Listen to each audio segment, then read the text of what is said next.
and welcome to my little Q&A. Thank you so much to everybody that said, yes, I would like you to do this. I've been thinking about doing it for a while just to kind of get to know you guys a little bit better and that you can get to know me a little bit better. And for some of you, this might be the first time you've actually seen me or even heard me talk, and you're probably thinking, what the fucking hell? But yeah, sorry, this is me, everybody. I use fuck like commas as well. Apologies if that word offends you. It just kind of falls out my mouth, sorry. So, a couple of apologies. That was one of them. Second one is I ramble. Sorry. I will try and be a bit more concise. And also, apologies for using the webcam because I don't really have anything else to record it on. But it'll do. It does the job, doesn't it? What I'm going to do with the Q&A is I put out a shout out on Facebook and Twitter about different questions that people would be interested in having the answers to. Some of those also relate to other very similar questions that I get asked quite a lot as well. So I'll kind of do a little bunch of them that I get asked a lot, plus the ones that were asked online. Where people are, as far as I'm aware, happy for me to say the names of the people that asked the questions, I will. There was one person that didn't want their name mentioned. They private messaged me and asked me the question and said, please don't mention my name, because they're a little scaredy cat. But I love you anyway, thanks. But we'll ask your question too. So I shall start with a question that I get asked a fair amount, and it's mainly to do around a pronunciation. And surprisingly, it's not Vorontsovich, because, well, that's how you do his name. It's Helena. Yeah, she's not she's Helena, she's not Helena, she's Helena. So now you know for future reference. With the other questions, I will not give any spoilers away for any of the books, because one of the things I'm really grateful about with you guys is that you are posting spoiler-free things on Facebook and Twitter as well as the reviews, and that's so lovely because there are some fairly big plot twists and things like that in there, and I'm just really pleased that people haven't spoilt them for people who haven't read it. So I shall continue doing the same. First question I'm going to answer is from Bev Dawson, my writing buddy in crime and just bestest writing buddy ever. Thank you so much, because I couldn't do this without you. She's asked this question very deliberately because she knows how difficult it is to answer.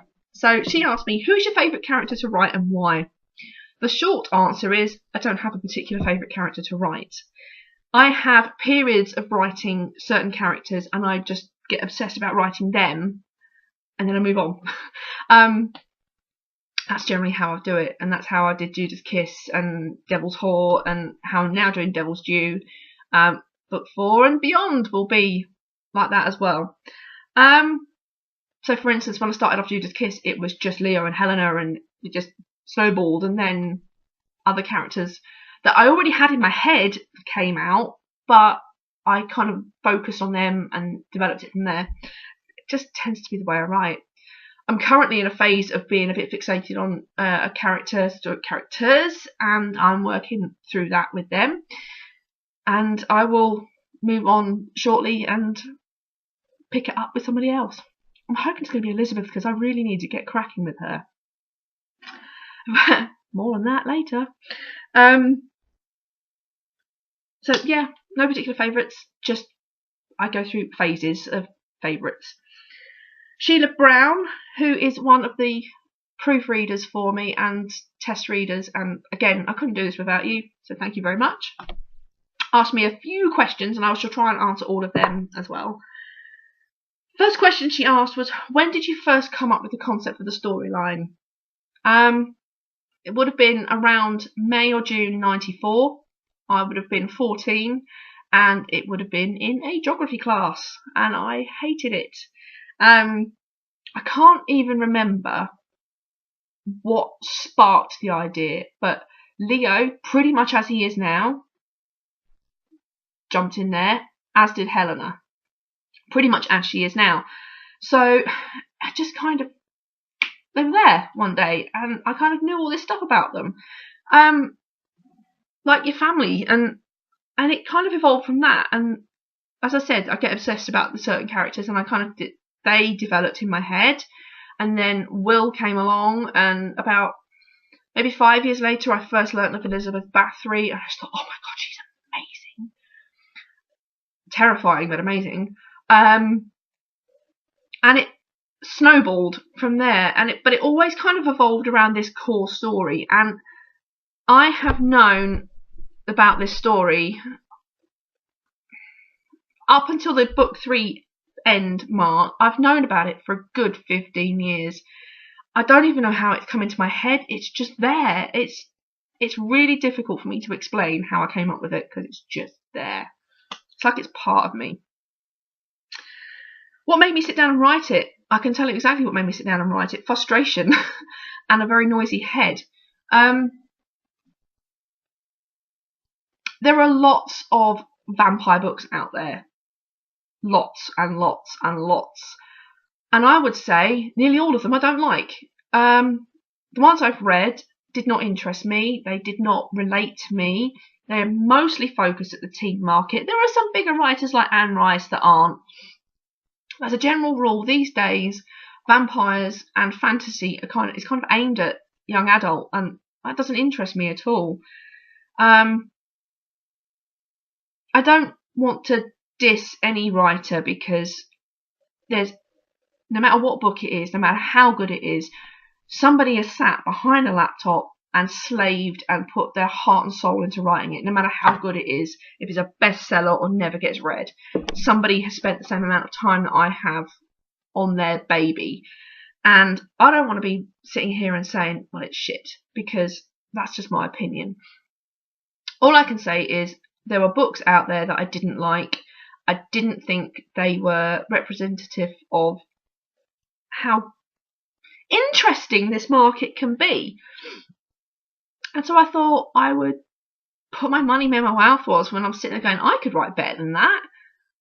I thought, well, see if you can. So that's what I did. I went out and I started writing, and I haven't stopped. So that was the main thing, frustration. Plus, sorry, my hair's just gone a bit funny. Plus, by that point, the story was really getting noisy in my head, and I had to do something about it. One way or the other, I had to get it out of my head, and that hasn't really stopped either. So I don't know how successful I was on that, but those were my motivations for writing it.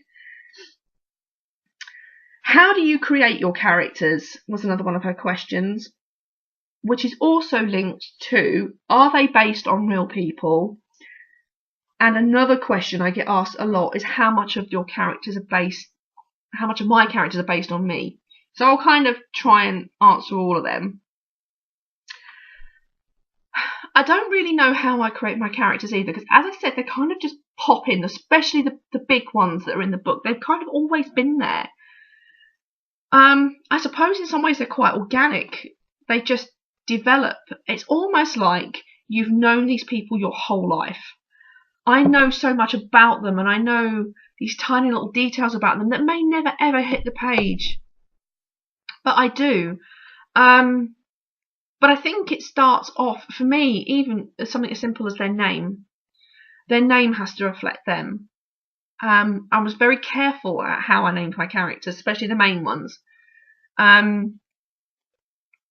Example, the three main characters, Helena, she has an older style name, but still sounds modern. It's a name that's been around for a very long time. Same with William, and the same with Leo. And Leo also sounds quite funky. It's also my favourite boy's name, so I hope I don't ever have a boy if I have a child, because I'm screwed on boys' names. But I think it starts with their name, and then you build from there.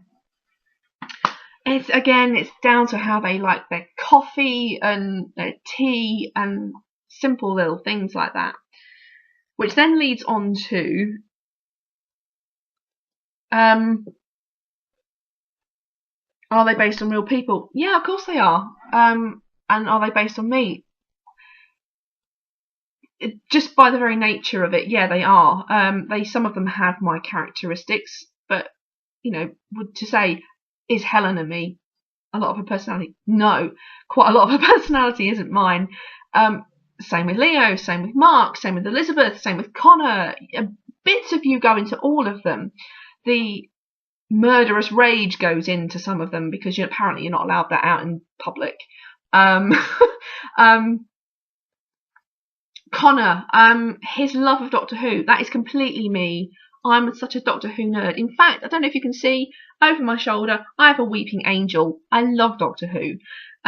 So he was a Doctor Who fan. Again, something else from Mark, if you go for Judas Kiss chapter 1, page 1, where he and Leo are waiting outside Parallel World, and he says something along the lines of, sorry, I can't actually quote my own book, what, you've never had a shag against a biffa bin. That is something that a former colleague and I, and a few other colleagues, Cindy Dixon, you're one of them, so I'm mentioning you, it used to be bantered around our office as a slight insult to certain people. So that was kind of there at the time, and that crept in. And actually, for a lot of you, that's one of your favourite lines, which, considering that's on chapter 1, page 1, doesn't bode well for the rest of it, does it? But yes, they are based on me. They are the lover, the hater, the murderer, the child, the angsty teenager, everything that you are, you were, you wish you were, you wish you weren't, is all in there. But also, at the same time, none of them are me. It's that complicated and that simple. And then, I suppose, along from that, the other thing I get asked quite a lot is, how do you make interesting and gripping characters? And I think that's a combination of everything that I've just said. If they feel real, they become real to me, and then hopefully they become real to you by how I translate them onto the page. And I think that's down to the amount of effort that I put into naming them, and how much I know about them. And little things still come along and catch you out. I messaged Bev the other day to say, you'll never guess who likes Bake Off. If you're in the UK, Great British Bake Off, you know that. There is a character who, it just came into my head, it made absolute sense, they like Bake Off. And so now it's in. But it's things like that, also connecting it to real life, that makes you connect to them more. That's my theory anyway. I don't know if you guys agree. I'm sure you'll let me know. So, moving on. Tina Jacqueline is another one of my wonderful proofreaders. Again, I couldn't do this without you, and thank you so much for your help. She asked, who are my writing influences? First off, there is no other than Jane Austen, which might sound a bit odd considering the books I write and their content, but Jane Austen, Pride and Prejudice, Sense and Sensibility, they're as good as they get as far as I'm concerned. Elizabeth Bennet, I would love to have created her as a character. Just, I love her so much, and Austen and the whole kit and caboodle. Along with that, and you can see them over my shoulder on the wall, is Bram Stoker and Dracula. That fabulous picture up there is the whole of Bram Stoker's Dracula on an AO sheet. It is legible, and as you can see, they've got a heart and the teeth marks. It's the seminal vampire novel. I won't ever say I'm better than him, because quite frankly, no one will ever be better than Bram Stoker, in my humble opinion. And yes, absolutely my inspiration. Similarly, with Pride and Prejudice, I'm just going to turn this round so you can see it. Hopefully you can see it. Anyway, sorry, that's my living room. There is Pride and Prejudice doing the same thing on that wall. Another AO size print with the whole of the book on it.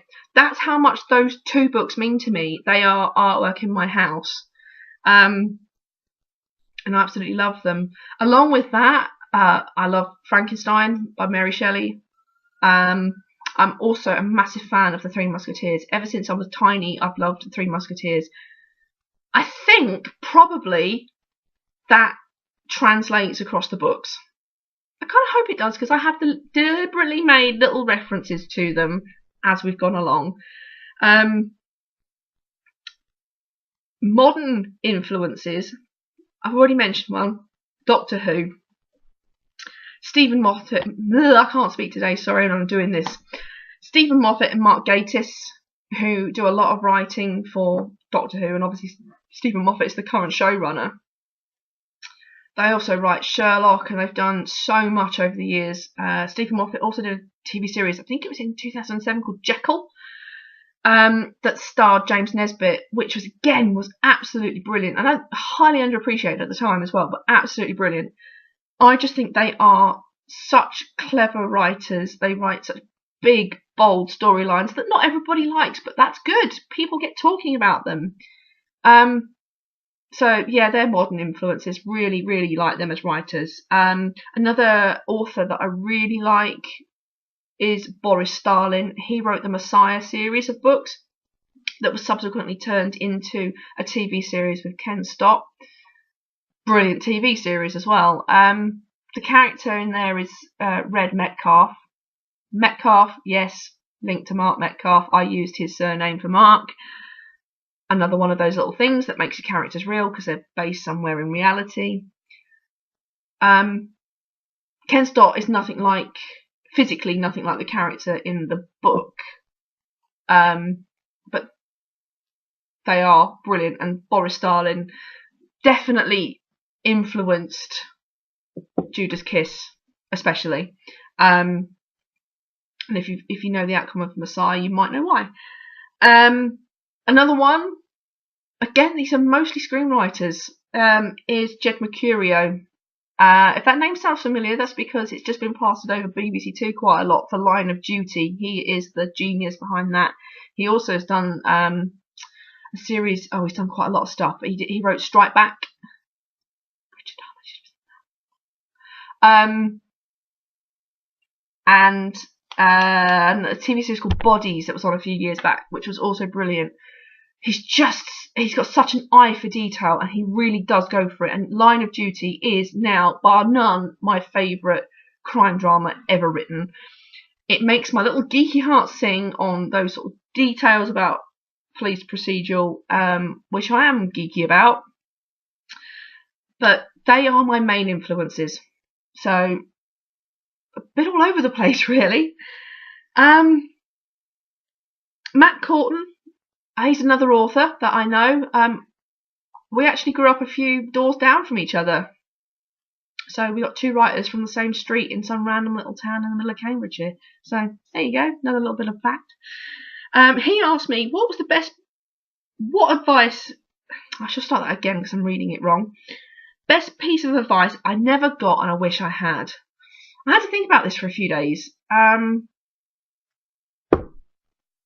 Still kind of thinking about it. But the thing that kind of jumped into my head first was traditional publishing and agents don't necessarily mean success and aren't always the way to go. I did try the traditional route. Didn't work out for me, and I think that's mainly because my stories don't fit into nice little niche categories and genres that they like you to have them in. So I had a lot of really nice compliments from agents because I'm fantasy based, and I have to say that it is a predominantly fantasy, even though I kind of go all over the place. If I sent it out to an agent, they'll be like, vampires, no, you're fantasy, we don't deal with you. There's only about 10 fantasy agents in the UK. I went to all of them, and 3 of them came back saying it's a really interesting, unusual idea. We just don't think there's a market for you, or we're not looking to take anybody on. People are still buying my books. They're still selling. If there's not a market for me, I'm obviously finding somewhere that people want this kind of story from. So yeah, I'm not a massively, I'm not a massive bestseller. To be fair, most authors will never be bestsellers.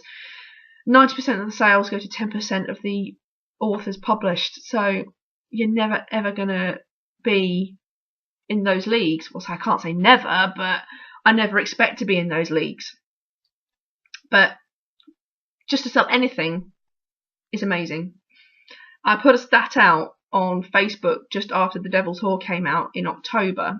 Apparently something like 90,000 books were published in October 2015. just that 1 month. But it is the kind of the gold rush just before Christmas. But 90,000 books in 1 month to come out, plus all the titles that are already published. The fact that I sold any is amazing as an an unsigned author. But I did, and I did pretty well that month. Plus, it's been doing pretty well ever since, and long may it continue. But yeah, I think the thing I would probably have liked to have been told: don't stress about having an agent, because you can do it without. And you can have probably just as much success as without. So, on to my anonymous question. It's a very good question. I don't know why you didn't want me to mention your name, but what was your best and worst scenes to write? Oh, without question, the best scene to write was the first love scene between Leo and Helena. The reason for that is, of course, I wrote it in chronological order. That's probably not the right way to say it. I'm a writer as well, and I always brain works faster than my mouth. I wrote it in order, so by the time I got there, I've been writing it for probably 6 or 7 weeks, maybe more, and you're about 150-ish pages in, and I was ready for it to happen as well as they were, and so it was the first time I'd written anything like that, and it's pretty much as it fell out of my head, and I like the slightly raw nature of it. But then, conversely, the one that I found the hardest to write was Helena's rape scene. It was awful to write, if I'm not absolutely honest. Again, it was written in order, and I knew it was coming, and I came home from work one day, I sat down, and I think I probably had several bottles of cider beside me, and I just sat down, put some tunes on, and I wrote it, and I was wrecked after I finished it. It took me a few hours, and I didn't read it again. I didn't go back to it for a while. I think it took me about 2 or 3 weeks to go back to it, because it was just horrible. Again, it hasn't changed much from how it fell out of my head. For the same reason as the first love scene, I wanted it to be fairly raw. So, yeah, to put a character that you love, and you do love your characters, through such a horrible thing was fairly traumatic for me as well. So, but I've also blogged before about how those two scenes relate to each other, and when you first read that first love scene between Leo and Helena, it comes across as just two people that have been desperate to shag each other for weeks, finally getting it on. But actually, when you've read that rape scene and then you think back or reread that first love scene, you realise just how much Helena loves Leo and how much she's giving him by sleeping with him. So those are the two best and worst. I've had other really good stuff that that I've written. I can't tell you what that is because it's not published yet. But I do. Everyone enjoys the smut, if we're completely honest, when we're writing it. We enjoy writing smut. Bit of porn without plot, and then sometimes you put plot around it. And yeah, the violence scenes are quite fun to write as well. So action and sex, they're the best things to write. So that kind of concludes those Q&As that I had this time round, and the ones that I'm asked a fair amount. If you guys enjoyed this and fancy another one at some point, just post me some different questions privately or on the page, and maybe in a few months' time I will look at doing another one.